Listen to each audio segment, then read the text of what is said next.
It was November 25th, 2004, when Yolanda Ballard was in town visiting family and friends for Thanksgiving.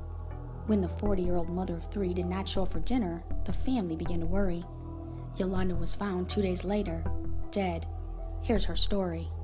Yolanda Janine, we called her Janine, and she was just the best. She was a bubbly, happy baby girl. I remember when they brought her home from the hospital. She's just all happy. She was like a sunshine. She'd always brighten up a room. Growing up with my sister was like, she was my everything. From the moment I was born, I was like her child because I was the next child that was born after her, and she was the baby for like 15 years, so I was like her first baby. She carried me everywhere, she dressed me, she bought my clothes, she did everything. She was like my safe haven. Anything went wrong, I went to my sister. Anything I needed, I went to my sister. We were like two peas in a pod. My mother, she was great, man. She did any and everything for us. We needed to be somewhere, do something. She made sure that we was there and everything was good with us. And it was a while where she had to take care of us. It was just her, and she made the best of it, did the best for us, taught us a lot of manners and mannerism and things of that nature, man. And she taught us a lot, you know. We were family-oriented family, that's for sure. Everything was about the family, so there was always dinners at different houses. We always going to parks and having picnics. My sister always took me on the family outings to like the amusement parks. I remember my childhood memories were with us going to Kittyland a lot, or to the zoo, or, you know, Great America, different things like that. My mother, she was the most kind-hearted person I ever met, you know. She used to take people in all the time off the street if they was hungry and feed them. If they looked bad, let them shower and clean them up. My friends come over, she feed everybody, you know. Same with my sisters and anybody else. You would always go to her house and you just maybe stopping by to say hi, or just stop by to see how she's doing, and she's already got stuff on the stove. Come on and eat. Everybody had to eat. If you came into her house, you're gonna eat. Because she's gonna, oh, well, no, just give me a minute. I'll fix a 8-course meal. You know, she didn't say it like that, but that's what she'd end up doing. She just was given like that, you know. She just really had a kind heart. She would do for anybody. I can remember times she'd give us money, me and my friends. I come in the house for $5, $10, she give the whole crew of us $10. You know what I mean? That's just how she was. She just give it to anybody, man. If she had it, she'd give it away. Yolanda was the kind of person that I would say, I'm literally telling you, I would see her, you know, and say, wow, that is a beautiful necklace you got on. Oh, okay, you can have it. And she'd take it off her neck and give it to me. A pair of shoes, she did that to me with some shoes. Oh, I like those shoes, girl, you're looking good. I'm just complimenting her. I'm just letting her know she looks good in those shoes. Oh, they're yours. You can have them. Like, how are you gonna get me the shoes off your feet? What are you gonna wear? Oh, I'll find something else to put on around here. You know, I'll find something else to put on. You can have them. My mother, she was a lively woman. She was always the life of the party, always commanded the center of attention. She was an entertainer, one of the best performers Chicago ever seen. And that was for any situation, party, church, just outside with anybody, people come to the house, whatever. She kept people happy, you know. She really made everybody happy.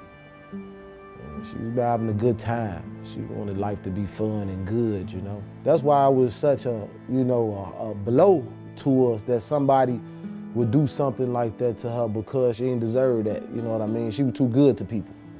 On November 23rd, 2004, a woman was walking her dog past an abandoned garage. She happened to notice it looked like there was a body underneath some leaves, and it turned out to be a female victim. The police were called. They didn't know who this victim was. There was no identification on the victim. The victim was classified as a Jane Doe. She wasn't identified until 2 days after she was found by the family. The police investigated the case, tried to figure out, you know, where Yolanda had been, who she had been with. The police determined that Yolanda had been strangled and she had been raped. You know, she was brutally murdered.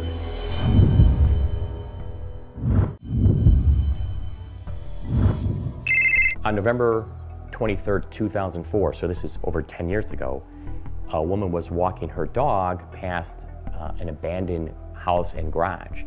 She happened to notice it looked like there was a body underneath some leaves, and it turned out to be a female victim. The police were called, and it turned out to be Yolanda Ballard, who was 40 years old at the time. During the time of her death, it was Thanksgiving time actually, and we had already planned the Thanksgiving dinner at my house and my daughter saw her 2 days before Thanksgiving, and we had already confirmed that we'll see you on Thursday, we'll see you Thanksgiving Day, but that didn't happen. I remember, you know, they was saying, man, you know, something bad must have happened to her. She would never miss Thanksgiving. It was one of her favorite holidays, if not her favorite. So we had our dinner, we prayed, we all went our separate ways into our separate houses, and a couple of days go by, and all that time I'm just really praying, you know, Lord, please let my baby be okay. That's my little sister. Let her be okay. She's gonna call soon. I remember coming out of my room, I got to the towel closet and the doorbell rang. Before I could get to the door, my dad opened it, and it was 3 men. And they was like, is this where Yolanda lives? And so my dad was like, yes, this is where Yolanda lives. They were like, we're detectives from the Maywood Police Department, can we come in? I knew then something was wrong. My heart just started to fall. I was like, what is it? What's wrong? My mom was like, she's dead, isn't she?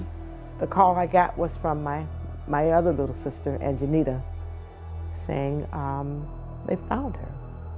And I said, they found who? Say they found Yolanda Janine. And I got the call, and they told me, you know, hurry up and get to the house. You know, something bad happened. So when I get to the house, my grandfather, you know, he instantly, when he laid eyes on me, you know, he instantly, you know, just started bawling, you know, crying. And that just go to show you, man, how much she was loved by her family. You know what I mean?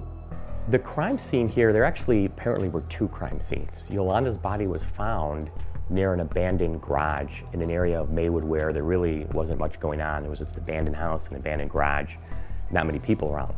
The police believe Yolanda was murdered and raped and strangled somewhere else. And they don't know where that part of the crime took place. All they know is that her body was found under some leaves outside, laying next to an abandoned garage, and she just happened to be found because a woman was walking her dog and walked by a pile of leaves and saw part of the body sticking out from under the leaves. That person would have been walking by with their dog. You know, who knows when Yolanda's body would have been found, because this was in a very, you know, kind of remote part of Maywood. The police looked into the case initially, tried to talk to friends and kind of backtrack Yolanda's steps to see who might have been with her last, who may have seen her, where was she going, what was she doing. Didn't make much progress, and the case has remained a cold case for the last 10 years, and we're hoping to revive it, bring some attention to it, and try to uncover some information that might help the Maywood Police solve this case. This happened in 2004. It's been a long time, and if you know something, you know what type of woman she was, you know what I'm saying? You knew how kind she was. You knew how loyal she was, you know? She was happy, she was good, she was kind, she loved being alive. I know she didn't want to go out like she went out. So I know if there's somebody that knows her or knows something about what happened, I would say come forth. Please just come forth. Just come, call the Chicago police, call the Maywood police, call the Bellwood police, call one of the relatives, call somebody and say, I need to tell you guys this. I need to say something about Yolanda Janine's death. That would really just put closure to us. That would help us understand what happened and just let us have some peace with this. Yolanda was a loving, caring, outgoing, vivacious 40-year-old woman, loved by her friends and her family. And she didn't deserve this, and we're looking for justice for Yolanda and her family. If anybody saw something, or heard something, or knows something, regardless of how big or small, please call us and tell us what you know. Any little tip can help. We need to bring closure to this case, and we need justice for Yolanda and her family.